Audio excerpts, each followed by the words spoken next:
All right, folks, thanks for joining us today. We are excited to have you joining us and be part of our conversation because what we've got going on here is one of those things that we see in our culture right now. A lot of people, leaders all the way down to the frontline workers, are struggling with, but particularly it's really important for leaders. And this is this notion of this behavior of this habit of this character called resiliency. Resiliency. So that's what we're going to be discussing today. We are Mainline Executive Coaching, ACT, Act, Take Action. We also mean and cultural change, the connection between great leadership and the ability to make transformation actually happen, not just say it, not just promise it, but deliver on cultural transformation that makes it a great win for everybody throughout the organization, clients, customers, even the people that you work with, your vendors. It's a great thing. That's what we do here. And then mainline leaders. We are mainline leaders. I am here today with Rich Barron, my partner. I've got the pleasure of, again, bringing on John Burt, the man of the hour here. Smart, intelligent, capable guy. I'm so impressed with this man. He's just an amazing fellow, amazing coach. And we're going to be talking about resiliency. What is this thing called resiliency? And why is it so doggone important for us to have and to just put into our day each and every day? So let's start here. John, talk to us about resiliency. You got it, man. First of all, Michael and Rich, thank you so much.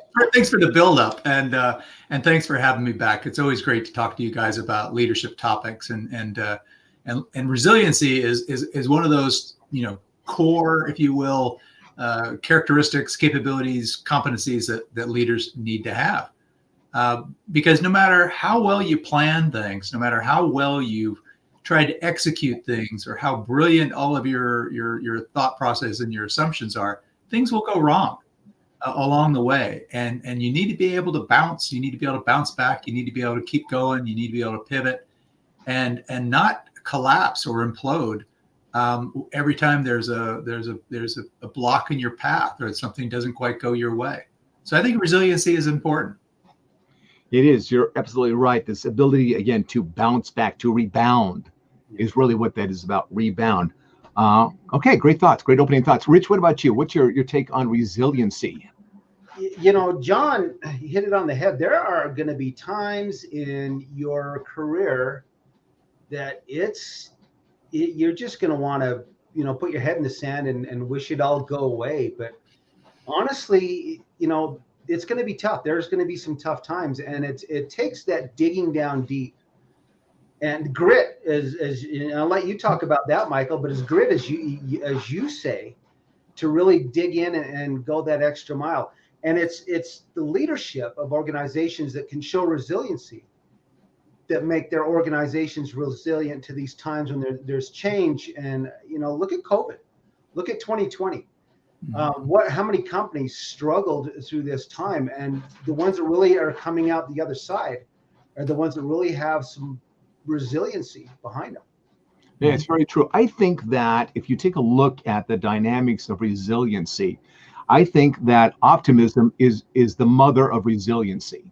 When you really take a look at it, the ability to look at a difficult situation and through all this mess and muck and mire and horror stuff that you may be seeing, what you've created or has been created in your organization, the ability to weave through all that and find the best thing that you can do at that point in time. Not pie in the sky stuff, but really this is the best thing, and being realistic about it and then being enthusiastic about it. There's a very interesting dynamic, I think, about resiliency. And here's what it is. Resiliency pays a double dividend. Let me say that again. Resiliency pays a double dividend. And by that, what I mean is this, that when we behave in a resilient manner in the moment, we get a dividend because we've acted in that way, because we're looking for the answers and we're pressing ahead and we're moving in a direction to do something about what's the best thing that we can do, as opposed to not doing anything or just collapsing, or as we said before, as you were talking about, John, about just imploding, the whole thing just collapsing in on us, which we know is fairly common in leadership today. A lot of leaders are failing. A lot of leaders are burning out. A lot of leaders are clueless. They don't know what to do, and they're just collapsing, and they feel horrible, and the whole thing has an effect throughout the whole organization. So the first dividend is then taking that resiliency state of mind and acting on it. Mm-hmm. The second dividend is this, that every time you practice resiliency, you are putting into your emotional bank account the act of being resilient. Right. So every time you do it, you're also making a deposit into your bank account in terms of your belief, in terms of your confidence, in terms of doing it again. The greatest influence on our lives, I don't care who it is that you are, the greatest influence on your life is your own behavior. That's it. Mm-hmm. So the more resilient you are, the more you reinforce your sense of resiliency, your confidence in resiliency, and the more likely you will be resilient the next time tough times come around. What are your thoughts on that? I think you're absolutely right. I like the idea of needing to practice. It's baby steps, if you will, this act of resiliency. So when small things happen, you're able to reframe them in a way that creates a positive view of the situation and what can you learn from it, how can you move forward, so that when the big things happen, you get fired from your job, or perhaps there's a death in the family, or something along those lines, you have that wellspring. You have that reflexible, or the muscle that you exercise to the point you can respond in such a way that, in some cases, maybe being overly positive might come across as inauthentic, but at least you have a mindset that says, I'm going to get through this. I'm going to be able to get to the other side. I'm going to be able to make something good out of this negative situation. And that's something that I talk to my clients about when I do my coaching, is this idea of reframing it into the, as you said, kind of the best possible light, a positive aspect, something that you can learn from it, something you can take forward into your next the next opportunity. I love a story that Zig Ziglar shared about being positive. All right, I'm going to share that with you. Some guy came in and said, "Why are you so doggone positive? I mean, what's the point of that? That just seems like it's a bunch of talk. It really doesn't mean anything." He said, "Okay, let me give you an instance here. Suppose you and I were stranded on an island out in the middle of nowhere, just you and me, and suddenly you had an appendicitis. We had to do something about it. We had to get that appendix out because otherwise it's going to kill you. Now, what would you rather have me do? And all I got is a penknife. That's all I got. So would you like me to say, I'm going to be as positive as I possibly can be. I've got a penknife. I've never done this before, but I'm going to be positive. I'm going to do the very best that I possibly can. Would you rather have me tell you that, or would you rather have me say, I'm sorry, you're going to die? Well, and I think that there's a certain, people believe that this taking a positive mindset is sometimes can come across as inauthentic. And I don't necessarily mean that, but I do think that there are people who are generally optimistic about what's going to happen in life, right? This idea that you can't change what's already happened. If there's already been something's happened in a project, or something's happened in, work environment, or whatever that may be, you can't necessarily roll back the clock and change that. You can only take it forward. So my outlook has always been one of, well, what am I going to do next? And I loved your comment, Michael, about this idea. What is the best possible thing that I can do next, right? And that really opens up the aperture for some sort of a pivot, right? But what's the best possible thing that I can do next based upon the situation that I know? I have a CIO that I used to work with who had a very similar type of outlook. What's the best possible, least expensive, right, thing that I can do next? And I always thought that was a fascinating idea, right? Because what's the best possible steps that I can take given the current situation, given all that's happened? Yes, great points, John. I really like those a lot. I'm going to address those in a moment. Rich, what are you getting out of this? One of the things that I think is absolutely important for resiliency is understanding your stress responses. Being aware when these problems are coming on and how you react to different types of stress. There's some other things too that are going to help you through this.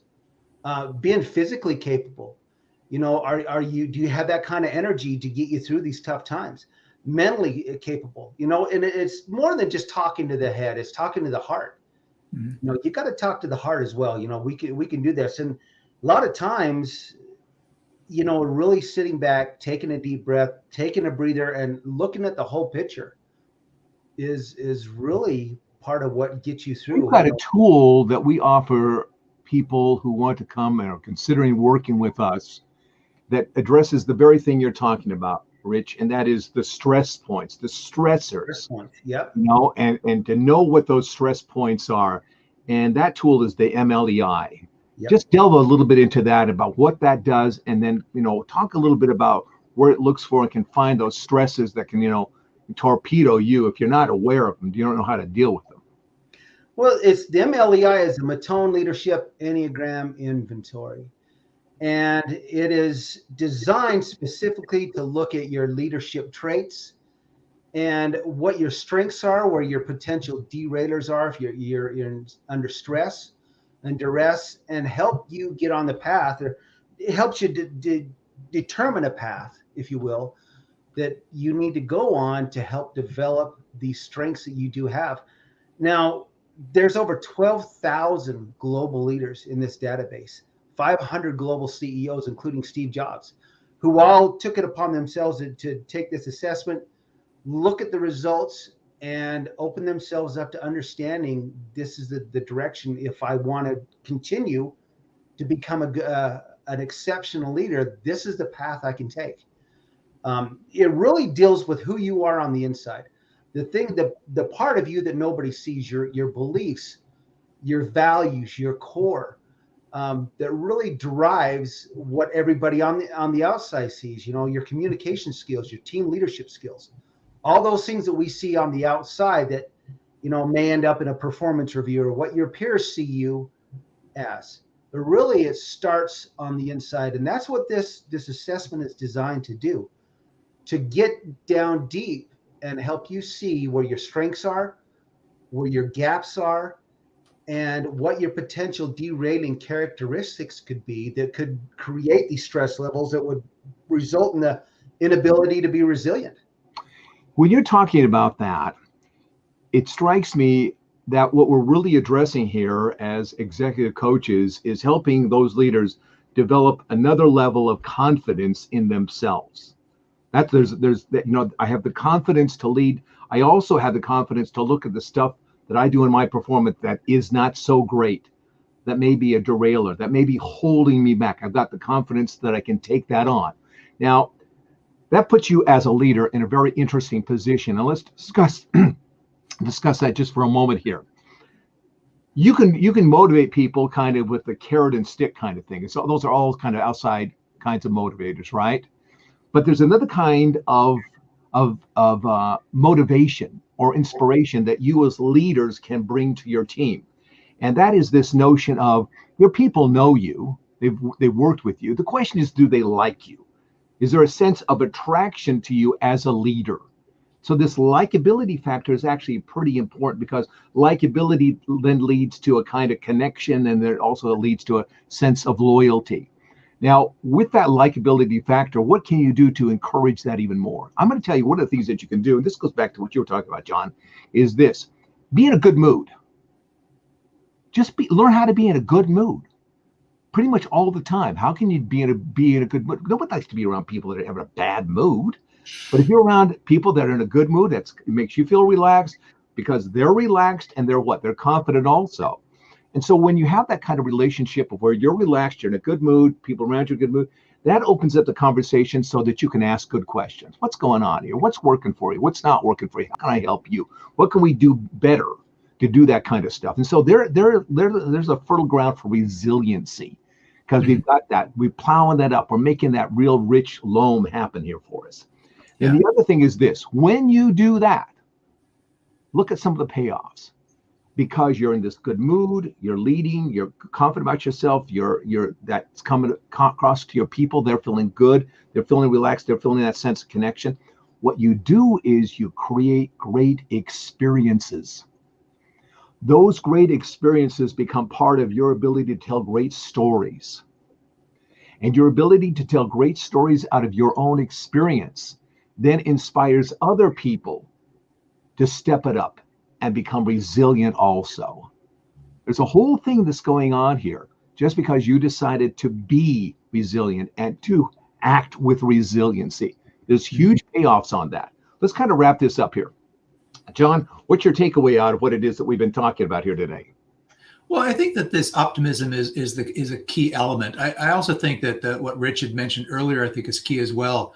You need to be thinking about all components, right, of your health, your mental and physical well-being. Yep. If you're not feeling healthy or you're not feeling mentally, if you're not getting enough sleep and you're feeling depraved in any way, you're going to have other stresses, on your ability to lead in difficult situations. So I think that this idea of optimism, having a good physical and mental health environment. I love what you said about inspiring, Michael, about willingness to inspire others will have payback for you.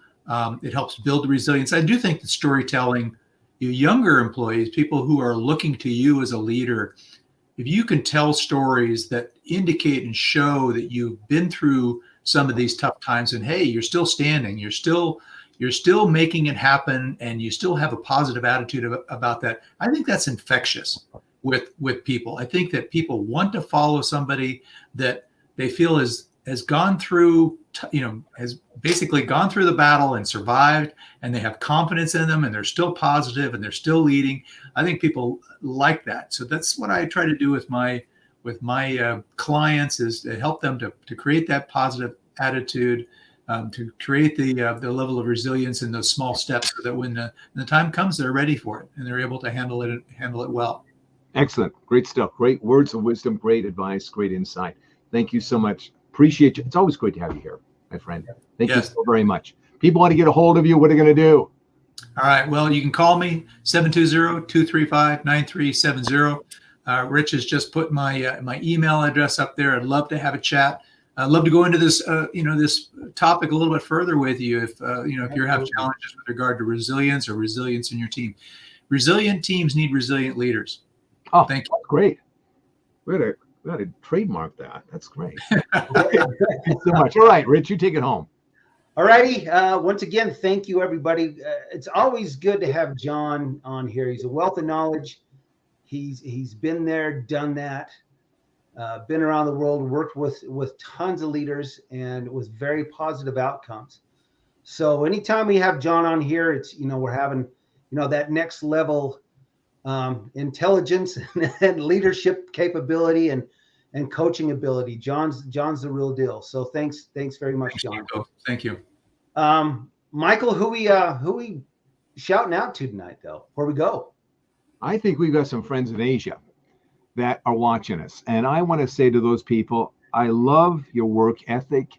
I love your industry. I love your sense of commitment, the sense of taking control of your life and running a business. I think that people over there in Asia, particularly Southeast Asia, have got great work ethics.